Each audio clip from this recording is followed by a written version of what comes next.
Praise the Lord. ஆண்டவராய் இயேசு கிறிஸ்துவின் இனிதான நாமத்தினாலே இந்த காலை பொழுதிலே தேவனுடைய சத்தத்தை கேட்க வந்திருக்கிற உங்களை அன்போடு கூட நான் அழைக்கிறேன். கர்த்தர் நல்லவர். அன்பு பிள்ளைகளே, வாஞ்சியோடு தேவ சமூகத்தில் காணப்படுறீங்களா? உங்களுடைய ஜெபத்தை கேட்கிற ஆண்டவர் உங்களுக்கு ஒரு அற்புதத்தை செய்து உங்களுக்கு நன்மை செய்ய அவர் ஆதரவு கரத்தை நீட்டி இந்த நாளில் உங்களை ஆசீர்வதிக்க போகிறார். இந்த நாளில் ஒரு அழகான தேவனுடைய வார்த்தையை நான் தியானிக்க போகிறேன். 1 சாமுவேலின் புஸ்தகம் 26வது அதிகாரம் 25வது வசனம் இப்படி சொல்லப்படுகிறது: நீ ஆசீர்வதிக்கப்பட்டவன், நீ பெரிய காரியங்களை செய்வாய், மென்மேலும் பலப்படுவாய் என்றான். அப்படியே தாவீது தன் வழியாய் போனான், சவுலும் தன் ஸ்தானத்திற்கு திரும்பினான் என்று சொல்லப்படுகிறது. பாருங்க, ஒரு எதிரியாய் இருந்தவர்களுடைய சூழ்நிலை எப்படி ஒரு நொடி பொழுதில் மாறிவிடுகிறது. என்ன ஆச்சரியம் தெரியுமா? சவுல் ராஜாவாய் இருக்கிற பொழுது தாவீதை பலமாய் எதிர்த்தார். எப்படியாகிலும் தாவீதை கொலை செய்து விட வேண்டும், தாவீதை அழித்து விட வேண்டும், அவன் இல்லாமல் போக வேண்டும் என்று சொல்லி அவர் அநேக சந்தர்ப்பங்களில் கொல்வதற்கு முயற்சி செய்தார். ஆனால் தேவன் அவரை அவ்வளவு தீங்கிலிருந்தும் தாவீதை பக்குவமாய் தேவன் காப்பாற்றினார். அன்பு பிள்ளைகளே, நம்முடைய ஆண்டவர் அவருடைய சித்தம் இல்லாமல் எங்களுடைய வாழ்க்கையில் எதை வருவதற்கும் அனுமதிப்பதில்லை. கொல்லுவதற்கு முயன்ற பொழுதும் கொலை பாதகனின் கையிலே விழுந்து விடாதபடி தாவீதை காப்பாற்றின கர்த்தர், தாவீதுக்கு இரக்கம் செய்த தேவன், தாவீதுக்கு உதவி செய்த ஆண்டவர் இன்றைக்கும் ஜீவித்துக் கொண்டிருக்கிறார். சவுல் ராஜாவுடைய உள்ளத்திலே பெரிய ஒரு மாற்றத்தை கொடுத்தது. பாருங்க இந்த வசனம். ஒரு தடவை சவுலை கொல்லத்தக்கதான சந்தர்ப்பம் தாவீது ராஜாவுக்கு கிடைத்த பொழுது தாவீது தன்னுடைய ராஜாவை, தன்னுடைய எஜமானை, அபிஷேகம் பண்ணப்பட்ட மனிதன் மேலே கை போடாமல் அந்த அபிஷேகத்தை கனம் பண்ணினார். அந்த அபிஷேகத்தை மதித்தார்.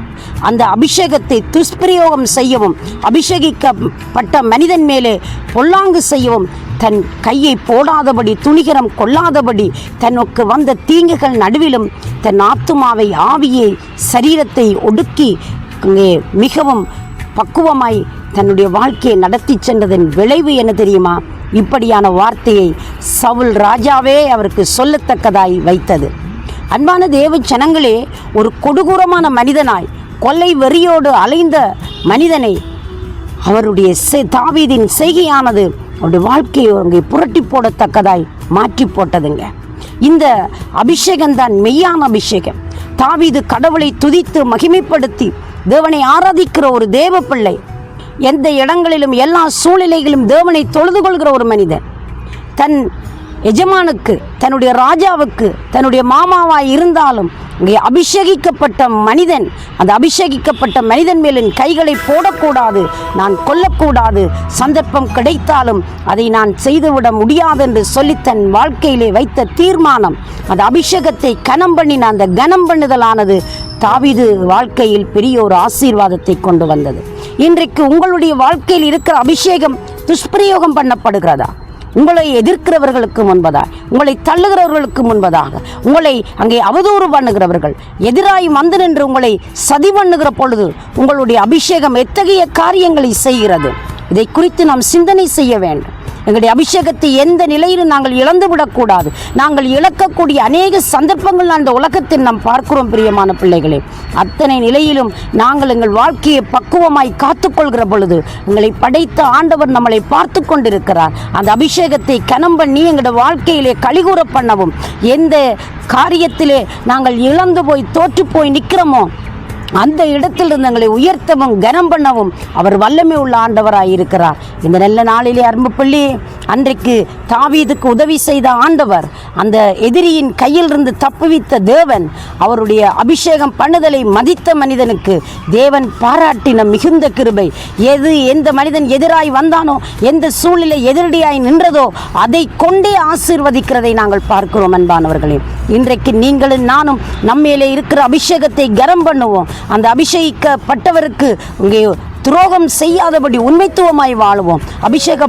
அபிஷேகம் பண்ணப்பட்டவர்களை கனம் பண்ணுவோம், அவர்களை மதிப்போம், அவர்களுக்கு தீங்கு செய்யாதபடி நம் வாழ்க்கையை காத்துக்கொள்வோம். தேவன் எங்களுக்கும் அவர் மகிமையான ஆசீர்வாதங்களை கொடுக்க வல்லமை உள்ள ஆண்டவராய் இருக்கிறார். அன்பு பிள்ளையே, உன்னுடைய அபிஷேகம் உன்னை வெட்கப்படுத்தாது, உன்னை தலைகுனிய விடாது. நீ எந்த இடத்திலே வீழ்ந்து போய் சோர்ந்து போய், எந்த இடத்திலே துன்பத்தின் நடுவிலே நடந்து கொண்டிருக்கிறாயோ, எந்த ஆபத்துக்குள்ளே நீ சிக்கி தவிக்கிறாயோ, அதிலிருந்து உன்னை விடுவிக்கும்படி அந்த அபிஷேகம் உன்னை கனம் பண்ண வல்லமை உள்ளதாக இருக்கிறது. இந்த காலையில் அவரை நோக்கி பார்க்கிறீங்களா? அவரிடத்தில் நாங்கள் மன்றாடுவோமா? ஆண்டவரே, என்னை காத்துக்கொள்ள என் வாய்க்கு காவல் வையும், தீயன எதையும் நான் நாட விடாதையும் என்று சொல்லி கேளுங்கள். பொல்லாங்கானதை செய்ய விடாதையும் ஐயா, துஷ்டத்தனத்திற்கு நீ விலக்கி காத்துக்கொள்ளும் என்று சொல்லி நீங்கள் கேட்டு பாருங்கள். தேவன் உங்களுக்கு உதவி செய்ய வல்லவராயிருக்கிறார். நான் உங்களுக்காக ஜெபிக்கட்டுமா? சர்வ வல்லமை உள்ள தேவனே, உம்முடைய பிள்ளைகள் அபிஷேகிக்கப்பட்டிருக்கிறார்கள். அந்த அபிஷேகத்தை காத்துக்கொள்ள, அபிஷேகத்தை துஷ்பிரயோகம் செய்யாதபடி, அபிஷேகத்தை இழக்கிற எந்த சூழ்நிலையிலும் உன் பிள்ளைகள் விழுந்து போகாதபடி அவர்களை கைதூக்கி எடுத்துவிடும்.